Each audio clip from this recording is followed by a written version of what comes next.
Yang ni abang kak, Angah nak wis 10,800 sahaja. Azia Auto tahun 2015. Yang ni kereta ni abang kak, insya-Allah untuk komponen dari segi aircon, kakah bawah, enjin semua. Insya-Allah. Cak pun cantik lagi, cak comel lagi. Cuma satu sahaja kekurangan. Nanti Angah cerita. Abang kak boleh tengok condition dulu. Boleh tengok dulu. Insya-Allah. Cak pun comel lagi. Boleh tengok bahagian dalaman. Dalaman depan pun bersih. Dalaman belakang pun insya-Allah bersih. Tayar pun comel lagi, tebal lagi. Boleh tengok kondisi kereta dia. Yang ni satu sahaja kekurangan dia abang kak. Abang kak boleh tengok deh. Tengok dulu kondisi insya-Allah. Mele baru 100 lebih sikit.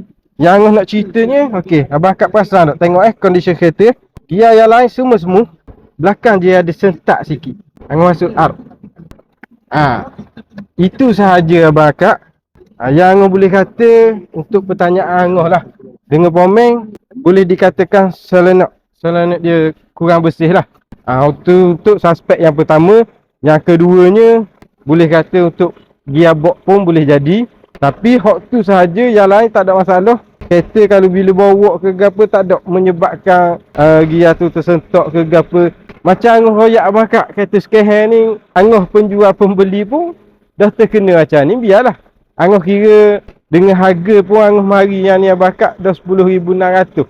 Angah ambil minum air saja 10,800 dengan keadaan gini. Kalau dok pun tengok keadaan Angah beki lah untuk yang tu, mungkin tak akan jadi harga ni lah. Jadi abang kak Angah offer lah ni dengan harga 10,800 sahaja.